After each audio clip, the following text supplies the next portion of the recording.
ഇവിടെ തിരുവനന്തപുരം നഗരസഭയിൽ ഇടതുപക്ഷ ജനാധിപത്യ മുന്നണിയുടെ നേതൃത്വത്തിൽ നടത്താൻ പോകുന്ന സമരത്തെ സംബന്ധിച്ചിടത്തോളം, പ്രതിഷേധത്തെ സംബന്ധിച്ചിടത്തോളം LDF-ന്റെ നേതാക്കളായിട്ടുള്ള ബി ജോയ് MLA-യും മുൻ MLA മാങ്കോട്ട് രാധാകൃഷ്ണനും വിശദീകരിച്ചു കഴിഞ്ഞു. ഇനി മറ്റ് നേതാക്കന്മാരെല്ലാം വിശദീകരിച്ചിട്ടുണ്ട്. ഞങ്ങൾക്ക് ആവശ്യപ്പെടാനുള്ളത് നഗരഭരണം എന്ന സ്തംഭനാവസ്ഥയിലാണ്. അടിയന്തരമായി ഈ സ്തംഭനാവസ്ഥയിൽ സംസ്ഥാന ഗവൺമെന്റ് ഇടപെടണം. മുനിസിപ്പൽ കോർപ്പറേഷൻ നിയമത്തിൽ നഗരഭരണം സ്തംഭനാവസ്ഥയിൽ ആയാൽ, നഗരഭരണം മാത്രമല്ല തദ്ദേശ സ്വയംഭരണ സ്ഥാപനങ്ങളുടെ ഭരണം ഏതെങ്കിലും കാരണം കൊണ്ട് സ്തംഭനാവസ്ഥയിലായാൽ സംസ്ഥാന ഗവൺമെന്റിന് ഇടപെടുന്നതിന് വേണ്ടിയുള്ള നിയമം അതിൽ പറയുന്നു. ആ നിയമം ഉപയോഗിച്ചുകൊണ്ട് സ്തംഭനാവസ്ഥയിലായിരിക്കുന്ന നഗരസഭയിൽ അതിൽ ഇടപെടുന്നതിന് വേണ്ടി ഗവൺമെന്റ് തയ്യാറാവും. സ്തംഭനാവസ്ഥ എന്ന് പറയുമ്പോൾ ഒരു കാര്യം ആദ്യം പറയാനുള്ളത്, കൗൺസിൽ യോഗമാണ് ഏറ്റവും പ്രധാനപ്പെട്ട യോഗം നഗരഭരണത്തെ സംബന്ധിച്ചിടത്തോളം.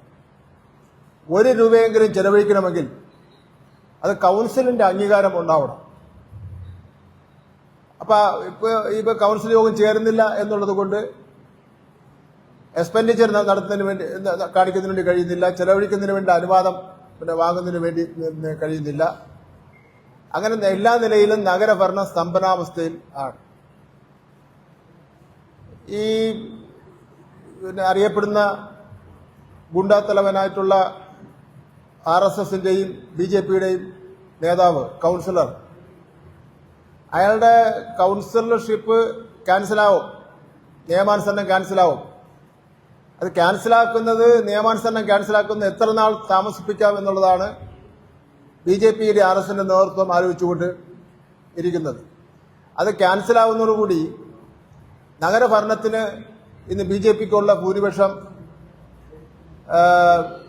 ഭൂരിപക്ഷം നഷ്ടപ്പെടും, അല്ലെങ്കിൽ ഇപ്പോൾ നിലവിലുള്ള ഭൂരിപക്ഷം 1 കുറയും.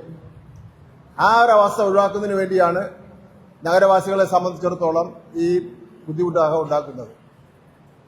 3 കൗൺസിൽ തുടർച്ചയായിട്ട് ഹാജരായില്ലെങ്കിൽ കോർപ്പറേഷൻ സെക്രട്ടറി ചെയ്യേണ്ടത്, നിങ്ങൾക്ക് 3 കൗൺസിൽ യോഗത്തിൽ നിങ്ങൾ തുടർച്ചയായിട്ട് ഹാജരായില്ല എന്ന് പറഞ്ഞ നോട്ടീസ് കൊടുത്ത് അദ്ദേഹത്തിന് ഡിസ്ക്വാളിഫൈ ചെയ്ത്, ആ ഡിസ്ക്വാളിഫൈ ചെയ്തതിന്റെ കോപ്പി ഇലക്ഷൻ കമ്മീഷന് കൊടുക്കണം. ഞാൻ തിരുവനന്തപുരം കോർപ്പറേഷന്റെ മേയറായിരുന്നപ്പോൾ അങ്ങനെ 2 പേർ ഡിസ്ക്വാളിഫിക്കേഷന് വിധേയമായിട്ടുണ്ട്. ഇതിവിടെ ഭരണഘടനാ വിരുദ്ധമായിട്ടുള്ള കാര്യങ്ങളാണ് നടന്നുകൊണ്ടിരിക്കുന്നത്. മുനിസിപ്പൽ കോർപ്പറേഷൻ ആക്ടിന്റെ വിരുദ്ധമായിട്ടുള്ള കാര്യങ്ങൾ നടന്നുകൊണ്ടിരിക്കുന്നത്. ഈ ഭരണസ്തംഭനം ഉണ്ടായതിന്റെ അടിസ്ഥാനത്തിൽ നഗരവാസികളെ സംബന്ധിച്ചിടത്തോളം എല്ലാ നിലയിലും നഗരസഭയെ ആശ്രയിക്കേണ്ട വിഷയങ്ങൾ ഇന്ന് ഒന്നും തന്നെ നടക്കുന്നില്ല എന്നുള്ളതാണ്. ഇത് ഞങ്ങൾ ജനങ്ങളെ അറിയിക്കുന്നതിന് വേണ്ടിയുള്ള ക്യാമ്പയിൻ പ്രവർത്തനം ആരംഭിക്കുന്നതിന് വേണ്ടി തീരുമാനിച്ചിട്ടുണ്ട്. ഒന്ന്, കോർപ്പറേഷൻ ഭരണാധികാരികൾക്ക് കോർപ്പറേഷൻ ഭരണം എങ്ങനെ നടത്തിക്കൊണ്ട് പോകണം, എന്തൊക്കെ കാര്യങ്ങളാണ് ചെയ്യേണ്ടത് എന്നതിനെ സംബന്ധിച്ചിടത്തോളം ഒരു ധാരണയുമില്ലാത്ത ഒരു കാര്യമാണ് ഉള്ളത്. നേരത്തെ CPI ജില്ലാ സെക്രട്ടറി പറഞ്ഞ പോലെ കോർപ്പറേഷന്റെ മേയറെയും മറ്റ് ഭാരവാഹികളെയും കാണുന്നതിന് വേണ്ടി പോലും കഴിയുന്നില്ല ജനങ്ങൾക്ക്.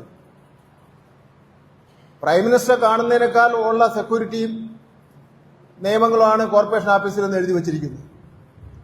അപ്പോൾ ഞങ്ങൾ ഇത് അനിശ്ചിതകാല സമരം ആരംഭിക്കുകയാണ്. സംസ്ഥാന ഗവൺമെന്റ് അതിനു മുമ്പ് തന്നെ ഇക്കാര്യത്തിൽ ഇടപെടണമെന്നുള്ള കാര്യമാണ് സൂചിപ്പിക്കാറുള്ളത്. PM ശ്രീയുമായിട്ട് ബന്ധപ്പെട്ട് ബഹുമാനപ്പെട്ട മുഖ്യമന്ത്രി VD സതീശൻ പറഞ്ഞിട്ടുള്ള ചില കാര്യങ്ങൾ വസ്തുതകൾക്ക് നിരക്കാത്തതാണ്. അതിനെ സംബന്ധിച്ചിടത്തോളം ഞാൻ ചില കാര്യങ്ങൾ വ്യക്തമാക്കുവാൻ ആഗ്രഹിക്കുകയാണ്. അദ്ദേഹം സൂചിപ്പിച്ചത് PM ശ്രീ പദ്ധതിയിൽ നിന്ന് കേരളത്തിന് ഇനി പിന്നോട്ട് പോകുന്നതിന് വേണ്ടി കഴിയില്ല. അതിന്റെ ആദ്യ ഗഡു സംസ്ഥാന ഗവൺമെന്റ് വാങ്ങിക്കഴിഞ്ഞു എന്നുള്ളതാണ്.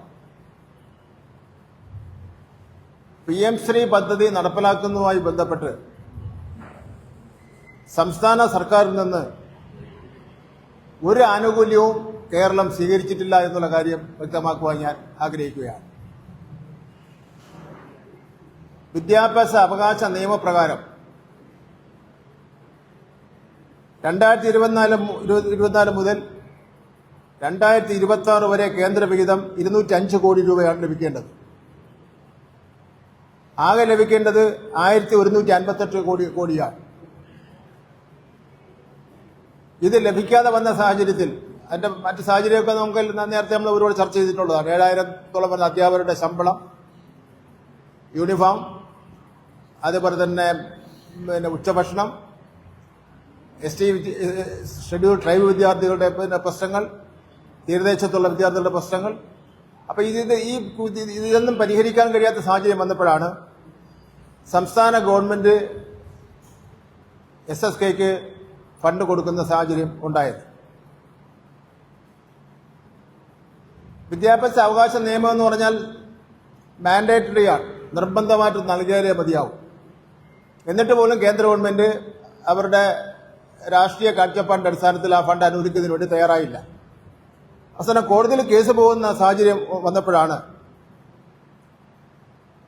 ഒന്നാം ഘട്ടത്തിൽ 99,27,00,000 രൂപ 2026 മാർച്ചിനും, രണ്ടാം ഘട്ടത്തിൽ മെയ് മാസം 20-ന് 106 കോടി രൂപ തീരുമാനം എടുത്തിരുന്നു. എന്നാൽ ഫണ്ട് ഇതേവരെ റിലീസ് ചെയ്തിട്ടില്ല. ഫലത്തിൽ 205 കോടി രൂപ പാസാക്കിയ എങ്കിലും 99,27,00,000 രൂപ മാത്രമാണ് ഇതുവരെ ലഭിച്ചിട്ടുള്ളത്. PM ശ്രീയും ഈ തുകയുമായിട്ട് യാതൊരു ബന്ധവുമില്ല. PM ശ്രീയുമായി ബന്ധപ്പെട്ട് കേന്ദ്ര സർക്കാർ മാനദണ്ഡത്തിൽ പറയുന്ന യാതൊരു കാര്യവും കേരള സർക്കാർ നടപ്പിലാക്കിയിട്ടുമില്ല. ഇതിൽ PM ശ്രീയെ ശക്തിയായിട്ടെന്ന് എതിർത്ത കോൺഗ്രസ് നേതൃത്വം കോൺഗ്രസ് ഭരിക്കുന്ന സംസ്ഥാനങ്ങളിൽ PM ശ്രീ പദ്ധതിയും നാഷണൽ എഡ്യൂക്കേഷൻ പോളിസിയും നടപ്പിലാക്കിയോ ഇല്ലയോ എന്ന് വ്യക്തമാക്കുവാൻ വേണ്ടി തയ്യാറാവും. നടപ്പിലാക്കിയെങ്കിൽ ഏത് സാഹചര്യത്തിലാണ് അവർ നടപ്പിലാക്കുന്നതിന് വേണ്ടി തയ്യാറായത്? കേരളത്തിലെ ഒരു നയവും മറ്റ് കോൺഗ്രസ് ഭരിക്കുന്ന മറ്റ് സംസ്ഥാനങ്ങളിൽ വേറൊരു നയവും കോൺഗ്രസിനുണ്ടോ? ഈ PM ശ്രീയുമായി ബന്ധപ്പെട്ട് BJPയുമായിട്ട് വളരെ ഡീലാണ്, കച്ചവടമാണെന്നെല്ലാം പറഞ്ഞ് വൻതോതിലുള്ള സമരം ഉയർത്തിക്കൊണ്ടുവന്നത്, ശബ്ദമുണ്ടാക്കിയത് മുസ്ലിം ലീഗാണ്. ഈ PM ശ്രീയുടെ വസ്തുതകൾ ഇങ്ങനെ ഇരിക്കെ ഇപ്പോൾ PM ശ്രീയുടെ സ്ഥിതി എന്ന് പറഞ്ഞാൽ കേരളം നടപ്പിലാക്കാൻ വേണ്ടി ആഗ്രഹിക്കുന്നില്ല എന്നുള്ള പ്രിൻസിപ്പൽ സെക്രട്ടറി വാസുകിയുടെ കത്ത് വിദ്യാഭ്യാസ മന്ത്രി കൊടുത്തിട്ടുള്ള കത്താണ്. സാഹചര്യം അങ്ങനെ ഇരിക്കെ മുസ്ലിം ലീഗിന്റെ നിലപാട് എന്താണ്? അതിൽ ബഹുമാനപ്പെട്ട മന്ത്രിമാരുണ്ട്. ഇപ്പോൾ ശ്രീ കുഞ്ഞാലിക്കുട്ടി സാറായിരുന്നാലും, ബഹുമാനപ്പെട്ട വിദ്യാഭ്യാസ മന്ത്രിയായിരുന്നാലും, അതുപോലെ ബഹുമാനപ്പെട്ട മന്ത്രി ഷാജി ആയിരുന്നാലും മുസ്ലിം ലീഗിന്റെ അന്ന് ശക്തമായി എതിർത്തവരാണ്. ഇന്ന് BJP ഈ കൊണ്ടുവന്നിട്ടുള്ള ഈ നാഷണൽ എഡ്യൂക്കേഷൻ പോളിസി PM ശ്രീയുമായി അവർ യോജിച്ചു പോകുന്നതിന് വേണ്ടി തയ്യാറുണ്ടോ? ഈ നിയമസഭാ നമ്മുടെ ക്യാബിനറ്റ് സബ് കമ്മിറ്റി രൂപീകരിച്ച കാര്യത്തിലും അവരുടെ നിലപാട് എന്താണ്? കാരണം ഇത് 1-2 വർഷക്കാലമായിട്ട് ചർച്ച ചെയ്തുകൊണ്ടിരിക്കുന്ന വിഷയമാണ്. ചർച്ച ചെയ്ത അവസരത്തിലൊക്കെ തന്നെയാണ് മുസ്ലിം ലീഗ് ഇതിനെ ശക്തമായി എതിർക്കുന്നതിന് വേണ്ടി തയ്യാറായിട്ടുള്ളത്. ഇപ്പൊ പ്രതിപക്ഷത്തിരിക്കെ ഒരു അഭിപ്രായം മുസ്ലിം ലീഗിന്, കോൺഗ്രസിനും, ഭരണപക്ഷത്ത് വരുമ്പോൾ വേറെ അഭിപ്രായമാണോ ഉള്ളത്? അപ്പൊ PM ശ്രീ പദ്ധതി കേരളത്തിൽ നടപ്പിലാക്കാൻ പോകുന്നതിന് വേണ്ടിയുള്ള ചില സൂചനകളാണ് ഇവിടെ കാണുന്നത്. അതിൽ മുസ്ലിം ലീഗിന്റെ അഭിപ്രായം അറിയുവാൻ ഞങ്ങൾക്ക് ആഗ്രഹമുണ്ട്. മറ്റൊരു കാര്യം, ബഹുമാനപ്പെട്ട മുഖ്യമന്ത്രി കാര്യങ്ങൾ വിളിച്ച് പറയുമ്പോൾ ഒന്ന് അന്വേഷിച്ചിട്ട് പറയുന്നതായിരിക്കും നല്ലത്. Doctor K. വാസുകി IAS ഇവിടെ നിന്നും 12/11/2025 അയച്ച ഒരു കത്തുണ്ട്. Implementation of memorandum of understanding നിർത്തിവെച്ചുകൊണ്ട് ഞങ്ങൾ അതിന് വിഡ്രോ ചെയ്യുന്നു എന്ന് ആവശ്യപ്പെട്ടുകൊണ്ട് അയച്ച കത്തുണ്ട്. ആ കത്ത് കേന്ദ്ര ഗവൺമെന്റിന് കിട്ടിയിട്ടില്ല എന്നുള്ളതാണ്, അങ്ങനെ ഒരു കത്ത് കേന്ദ്രത്തിൽ കാണുന്നില്ല എന്നുള്ളതാണ് ബഹുമാനപ്പെട്ട മുഖ്യമന്ത്രിയുടെ നിലപാട്. 2 കാര്യങ്ങൾ ആ കാര്യത്തിൽ പറയാൻ ഞാൻ ആഗ്രഹിക്കുന്നു. ഒന്ന്, വിദ്യാഭ്യാസ അവകാശ നിയമപ്രകാരമുള്ള ഒരു കേസ്